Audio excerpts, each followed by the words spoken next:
Le Bitcoin consolide toujours. À quoi faut-il s'attendre pour la suite?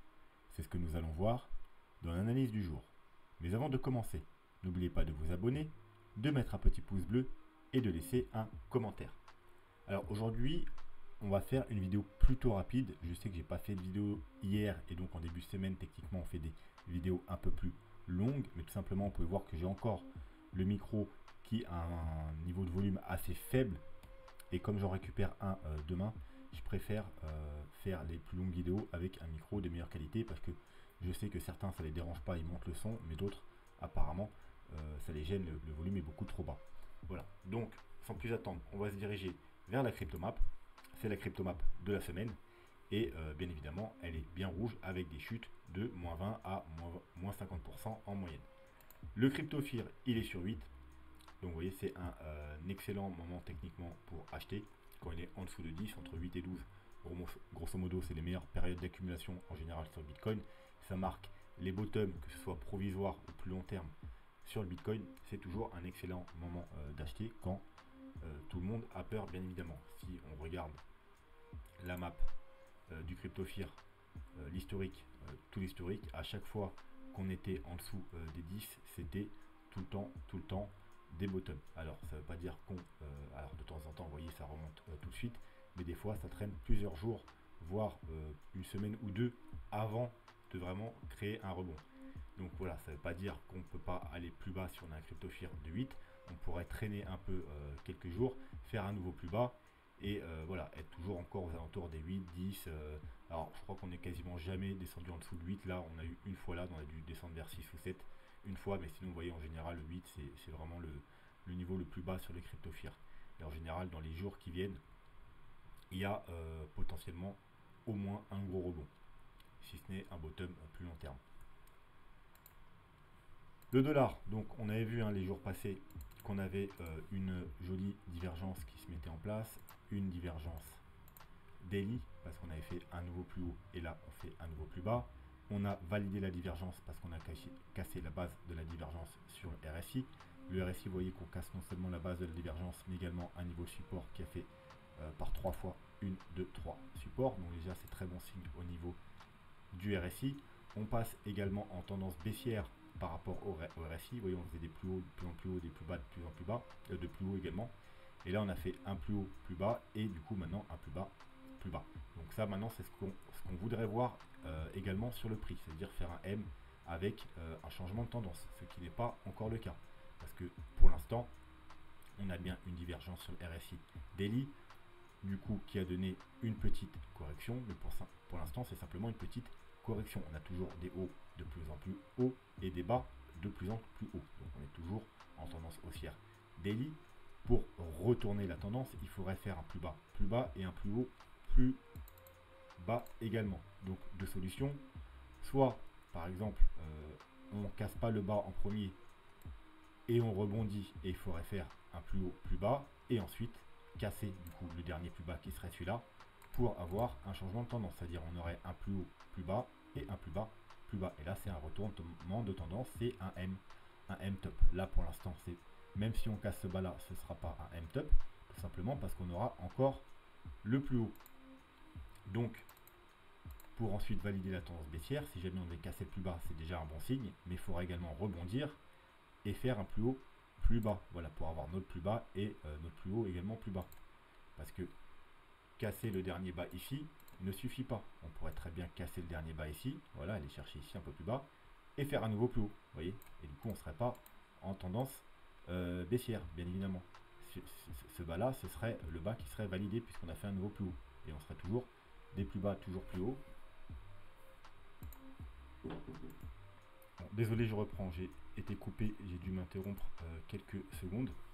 Donc je disais, on aurait toujours des bas toujours plus hauts et des hauts toujours plus hauts. Voilà, donc pour l'instant, donc c'est plutôt bon signe au niveau de la baisse. Encore une fois, c'est pas parce que le dollar il baisse pendant quelques jours que le Bitcoin doit suivre. Sur le court terme, ils ne sont pas vraiment corrélés, ça arrive, mais c'est pas tout le temps le cas. Donc pour avoir vraiment un effet sur les cryptos et d'ailleurs sur l'ensemble des marchés traditionnels également, il faudrait vraiment une plus grosse chute et sur du plus long terme, au moins du moyen terme, et bien entendu des confirmations baissière, un retournement de tendance comme je vous ai expliqué, avec des plus bas et des plus hauts plus haut. Voilà, donc le SP500 toujours dans ce rebond, hein, on est revenu chercher ma zone technique d'achat de la vague 4. Alors on pourrait très bien rechuter, vous voyez, parce qu'on n'a pas été chercher pile poil l'objectif, ou alors c'est que juste c'est très bullish et du coup tout le monde a acheté, donc on n'a même pas eu le temps d'aller rechercher la zone des 3832 $. Donc qu'est-ce qui pourrait se passer si on a trouvé un bottom ici? Donc c'est soit on a trouvé le bottom, le bas de la vague 4 et on va repartir tout simplement à la hausse, soit comme vous voyez qu'on a déjà eu un beau mouvement haussier en 3 temps, donc vous savez qu'une correction se fait en 3 temps, 1, 2, 3, c'est soit la correction est finie, et pour ça il faudra déjà au moins casser ce niveau là, soit on va rechuter un petit peu ici avant de rebondir pour vraiment finir ce mouvement là, ou soit tout simplement ce mouvement là 1, 2, 3, c'est la première vague d'un mouvement qui sera plus important, d'une correction qui sera plus longue, et on fera quelque chose comme ça. Vous voyez là c'est peut-être le premier mouvement, ensuite un rebond et ensuite une nouvelle vague baissière, soit pour aller chercher justement pile poil ce niveau là, ou soit pourquoi pas les niveaux en dessous aux alentours des 3484 ou 3100 $. Voilà, bien entendu, si on a cette configuration, c'est sûrement que le dollar il continuera à monter, hein. Si le dollar il chute, probablement on va trouver un bottom au moins provisoire sur les marchés et sur les cryptos. Et si par contre on continue à monter, bien évidemment, c'est que le dollar continuera à chuter, et là du coup les cryptos pourront enfin respirer, et probablement elles monteront également. Voilà, bref, du coup on va se concentrer un peu sur le Bitcoin. Alors on va se mettre un petit peu en weekly. On a du coup le gros support ici du canal, c'était le dernier plus bas ici, et tout l'été dernier on est venu quasiment par 3 fois toucher ce gros niveau aux alentours des 29 000 $. Donc c'est le support qu'on est en train de travailler également. On a fait une petite mèche en dessous, ça c'est très bien, une petite prise de liquidité, hein, liquidité qui traînait depuis quand même janvier 2021, parce qu'on là on était venu par 1, 2, 3 toucher ce niveau, 1, 2, 3 fois toucher ce niveau, et donc il y avait un paquet de liquidité qui traînait en dessous. Alors est-ce que la petite prise de liquidité là est suffisante? Seul l'avenir nous le dira. En attendant, on a fait une petite excursion en dessous. Pour l'instant ça nous donne un léger rebond, plutôt je dirais une consolidation. Mais est-ce que c'est une distribution pour aller plus bas ou une accumulation pour faire un plus gros rebond? Ça malheureusement on ne peut pas encore le savoir. Tout ce que en tout cas on peut savoir, c'est qu'on aura un niveau intéressant aux alentours des 36K, on le verra plus tard dans la vidéo. Mais en cas de rebond, il y a notamment le gap de la semaine dernière. En parlant de gap, cette semaine, normalement on n'a pas de gap parce qu'on avait un potentiel gap mais qui a été instantanément comblé. Alors on va vérifier quand même.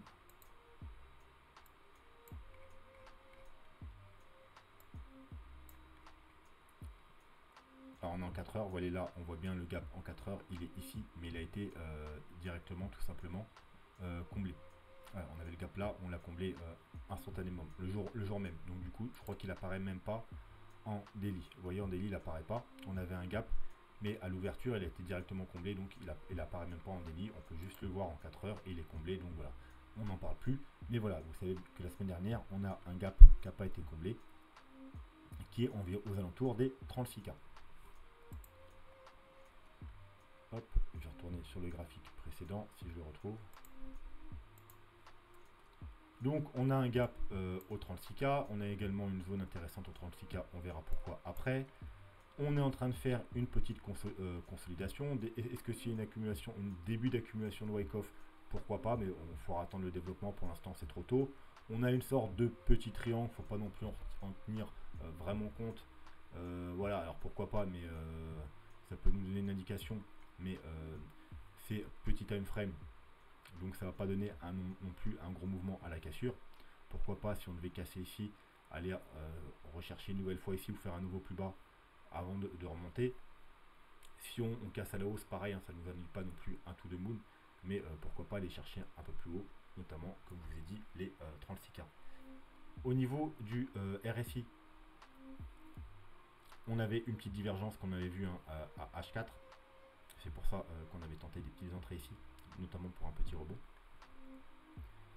Si on devait faire un nouveau plus bas ici, on aurait probablement une nouvelle divergence, une beaucoup plus grosse divergence. Vous voyez, ici clairement, si on redescendait ici, probablement le RSI il n'irait pas faire des niveaux plus bas, il s'arrêterait potentiellement dans cette zone là et on aurait du coup une très belle divergence, pourquoi pas un joli W également. Mais pour l'instant, voilà, donc ça c'est plutôt si ça casse vers le bas. La dernière vidéo, on était par ici, voilà.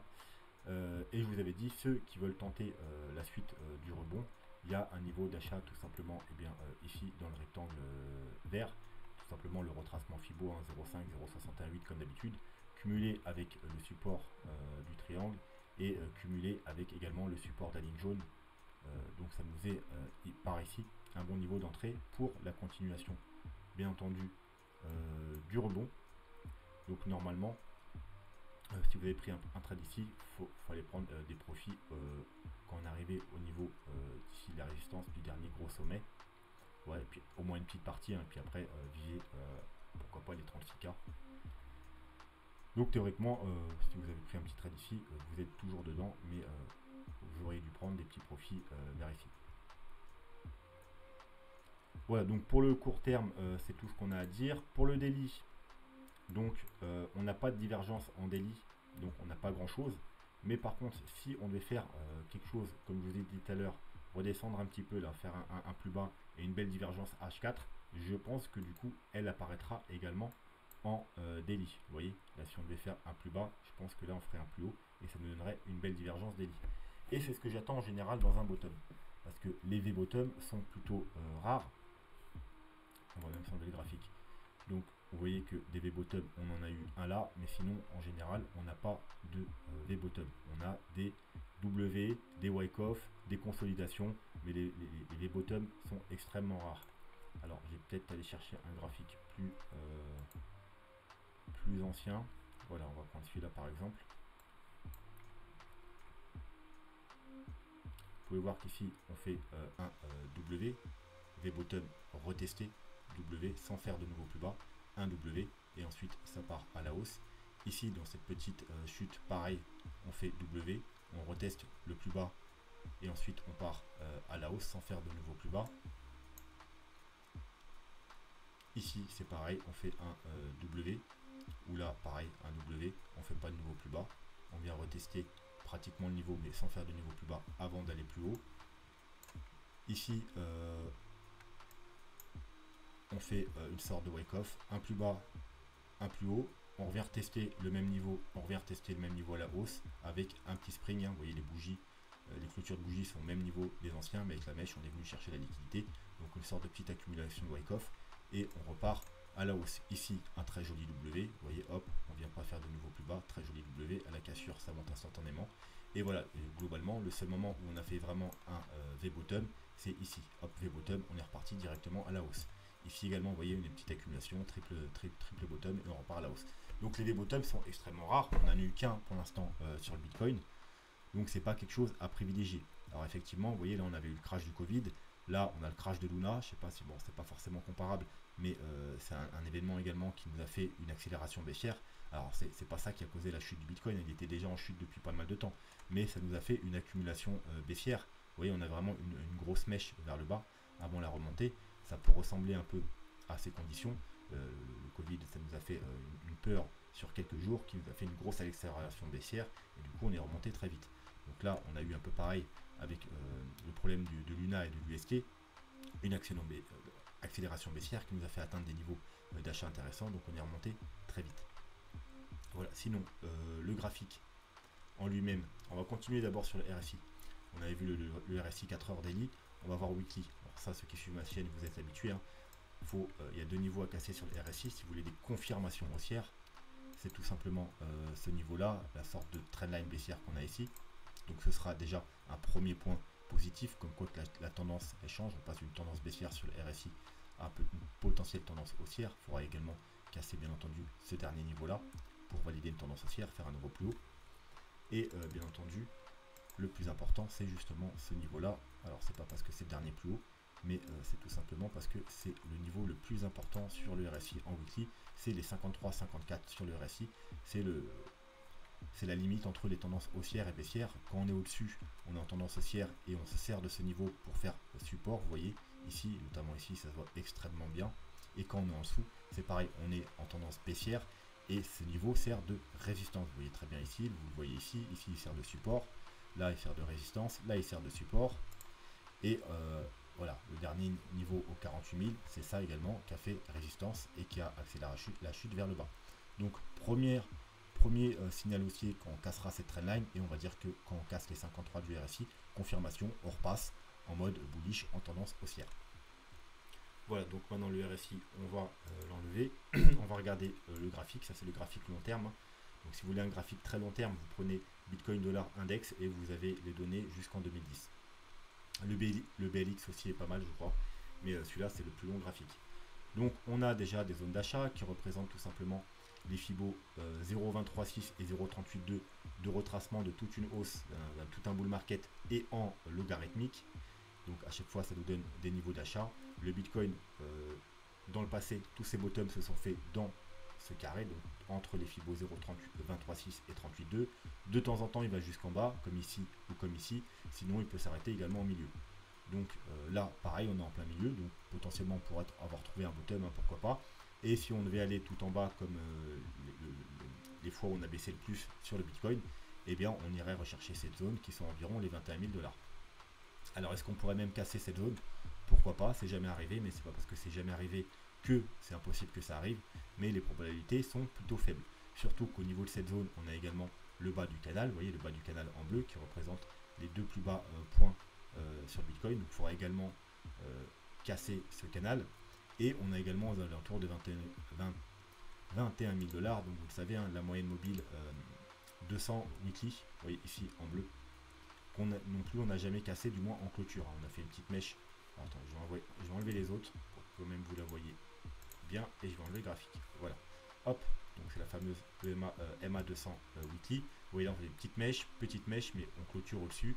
Là on l'a bien tenu, la petite mèche on clôture au-dessus. Voilà. Donc il faudrait quand même casser pour passer sous les 21 000, du moins clôturer sous les 21 000, il faudrait casser quand même un certain nombre de choses qu'on n'a jamais fait par le passé. Donc le canal, le Fibo 0.382 en logarithmique et la MA 200 weekly.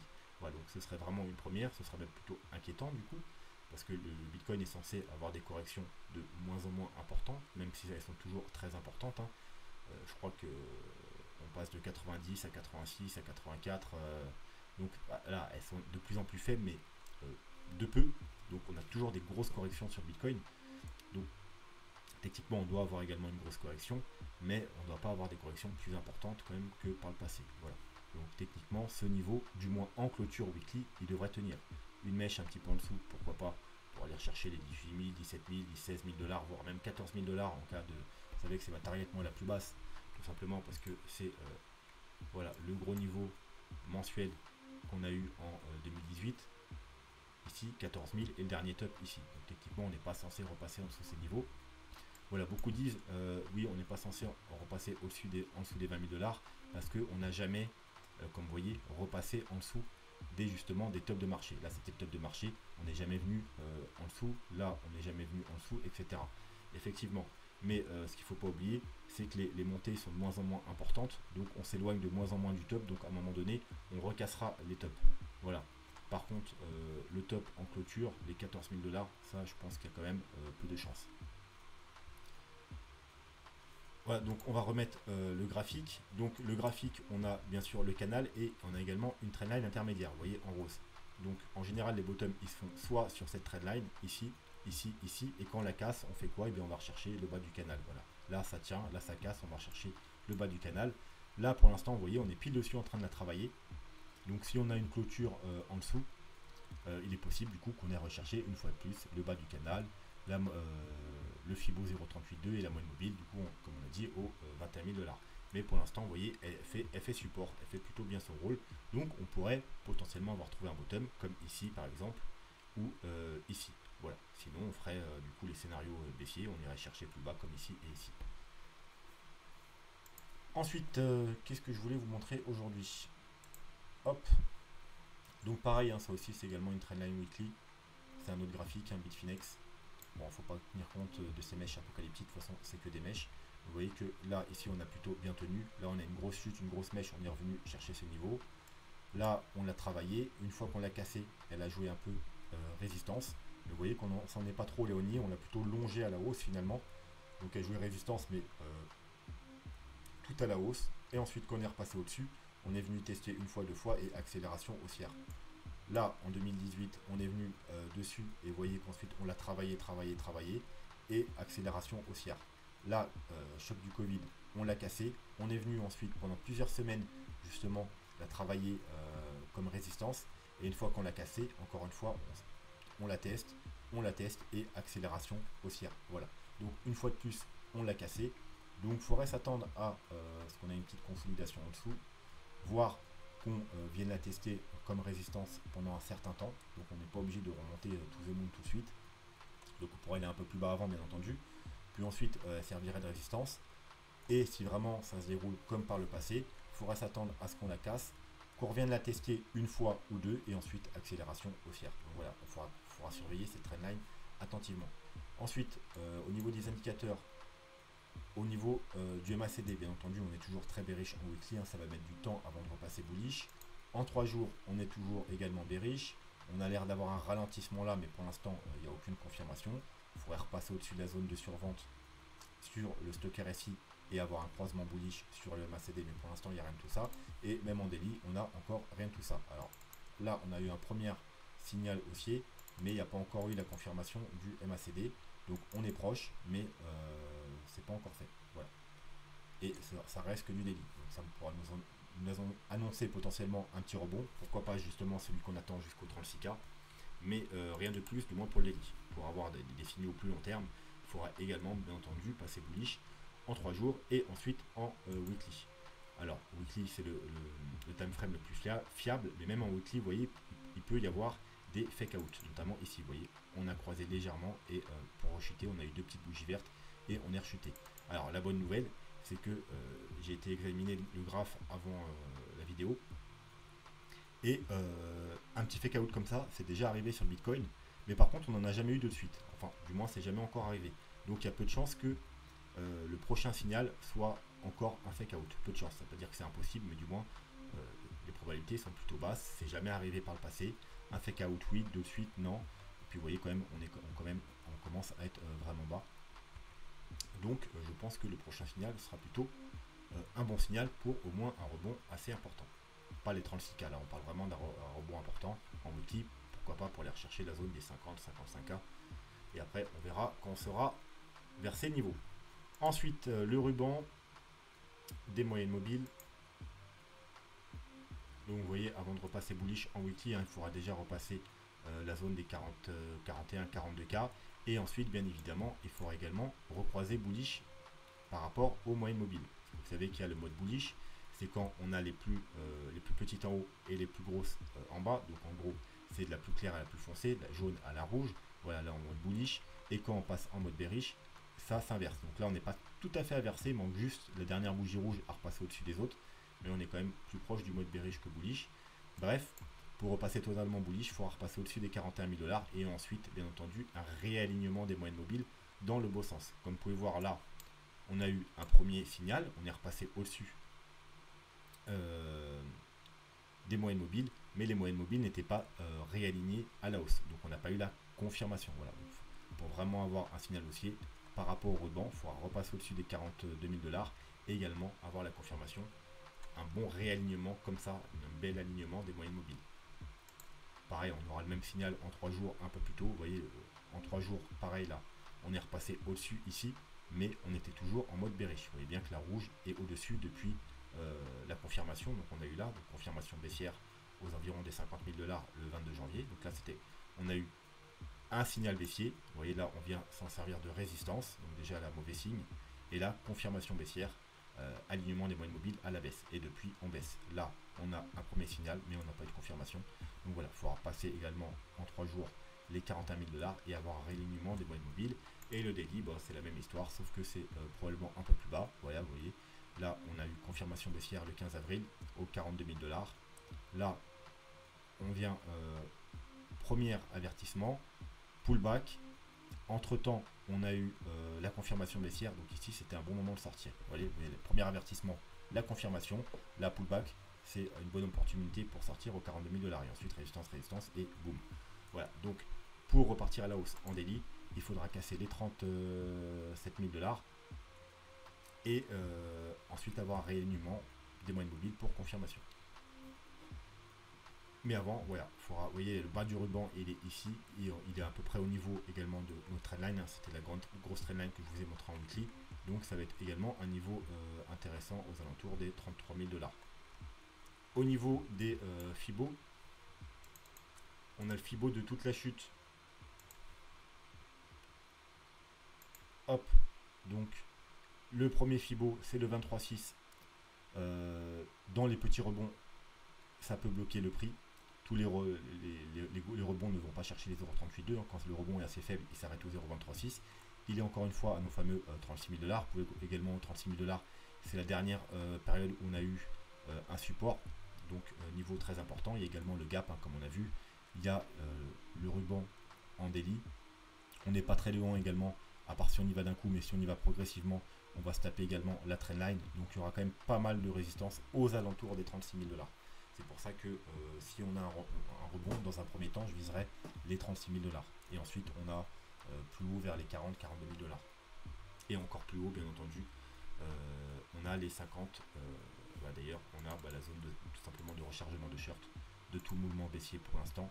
Donc c'est entre maintenant les 48 000 et 53 000 $. La grosse zone à casser si vraiment vous voulez aller faire des nouveaux plus hauts. Et si on rejette un coup d'œil à la plus petite zone, ça veut dire la dernière chute, la dernière baisse du 48 000 AFI, les niveaux importants, et bien voilà, pour l'instant, on est en train de travailler les 0,236. Si on donc 31 500 $ environ. Si on le casse, on ira potentiellement rechercher les 0,382 et notre fameuse trendline, donc au 34 800. Et si on casse ce niveau, soit on va s'arrêter à la 0,5, mais techniquement on est censé aller rechercher la zone de rechargement de short de ce niveau, c'est-à-dire entre les 39 000 et les 43 000 $. Il faudra être prudent à ce niveau-là, parce que si on est juste en train de corriger ce mouvement-là, ce sera probablement là qu'on sera rejeté, si bien sûr on n'est pas rejeté déjà au 0,382. Pour finir, on va aller regarder le super trend. Alors on va enlever les fibos et on va même s'enlever le graphique pour y voir plus clair. Donc en daily, il est aux alentours des 36 000 $. Vous voyez, donc encore une fois, c'est un niveau assez important, les 36 000 $. Alors ça reste du daily, hein, le super trend en daily, il n'est pas extrêmement fiable, mais de temps en temps, quand même, il peut nous donner des bons signaux de reprise de tendance haussière. Voilà. Même si ce n'est que de temps en temps un rebond. Vous voyez, par exemple, on a fait un rebond ici de 36 000 à 48 000. Bon, ça se prend toujours, hein, mais ça ne va pas nous dire qu'on va avoir un rebond et qu'on va aller chercher les 50 000 $ ou faire des niveaux plus hauts. Mais ça peut être quand même un bon signal. Comme vous voyez, c'est aux 36 000 $, vous savez que c'est un niveau clé. Donc, ça sera une confirmation haussière, au moins, pour aller rechercher, pourquoi pas un peu plus haut. En 3 jours, par contre, il est pour l'instant aux 40 000 $. Vous voyez, encore une fois, au niveau des 40 000 $ important. Mais voilà, si plus les jours passent, plus il va continuer à baisser. Et par contre, en 3 jours, il est beaucoup plus fiable. Vous voyez que là, voilà, le dernier signal était là. On a une belle tendance haussière. Pareil ici. Là, un peu moins, mais ça arrive. Voilà, on va dire c'est un petit fail. Encore, on a quand même eu un joli rebond. Ici, gros rebond. Ici, un petit fake out. Voilà, c'est le seul, je crois, qui est arrivé d'ailleurs dans toute l'histoire fake out en 3 jours. Ici, voilà, très belle tendance haussière, très belle tendance haussière. Et bien entendu, ensuite, il y a le weekly.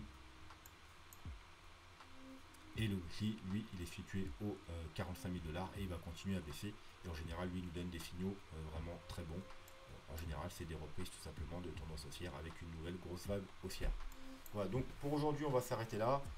On se retrouvera demain et on continuera l'analyse, les indicateurs. Et on ira voir aussi demain ou après-demain les données on-chain comme je vous ai promis en fin de semaine dernière. Sur ce, je vous souhaite une très bonne soirée et je vous dis à demain. Tchuss!